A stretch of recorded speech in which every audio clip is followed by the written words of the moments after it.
حضرت ابو ذر غفاری رضی اللہ تعالیٰ عنہ فرماتے ہیں میں اپنے ماتحتوں کے حق میں بڑا سخت تھا، سخت تھی میری طبیعت، میرے غلاموں کی جرت ہی نہیں تھی کہ وہ میرے سامنے گفتگو کر سکیں اور ٹھہر بھی سکیں۔ فرماتے ہیں جس دن میں کلمہ پڑھنے گیا، جس دن میں حضور کی بارگاہ میں، تو میں نے کہا حضور کوئی خاص نصیحت؟ تو نبی پاک نے فرمایا میری نصیحت تیرے لیے یہ ہے کہ جیسا تو نے کھانا ہے ویسا ہی غلام کو کھلانا ہے، جیسا تو نے پہننا ہے ویسا ہی غلام کو پہنانا ہے۔ حضرت ابو ذر کہتے ہیں جو میرے اندر کمی تھی وہی میرے نبی نے نصیحت کر دی، جو میرے اندر کوتاہی تھی وہی غیب جاننے والے رسول نے بتلا دی۔ فرماتے ہیں میں گھر گیا، جب میں جاتا تھا تو ملازموں کا سانس خشک ہو جاتا تھا، وہ کانپنے ہانپنے لگتے تھے کہ جانے اب یہ کیا کرے گا۔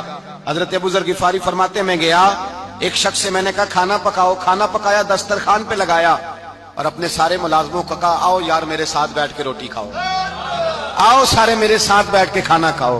فرماتے ہیں انہوں نے کھانا کھایا، پھر میں ان کو بازار لے گیا، جیسے کپڑے میں پہنتا تھا ویسے میں نے ان کے لیے بھی خریدے۔ فرماتے ہیں میرے غلام کہنے لگے آقا خیر تو ہے نا، خیریت تو ہے نا، کیا ہوا؟ مزاج مبارک تو ٹھیک ہے، کیا ہو گیا؟ اور یہ جو ہم فضا کو اتنا خوبصورت دیکھ رہے ہیں اور یہ جو ہم اتنی پیاری ریم جھیم برستی دیکھ رہے ہیں، یہ جاری رہے گی یا ایک دن کی ہے؟ تو حضرت ابو ذر غفاری رو پڑے، کہنے لگے اب تمہیں ابو ذر غفاری بدلا ہوا ملے گا، اس لیے کہ اب میں وہ نہیں رہا، اب میں رسول اللہ کا کلمہ پڑھ کے غلام مصطفیٰ بن گیا ہوں، اب میں بدل گیا ہوں، میری طبیعت بدل گئی۔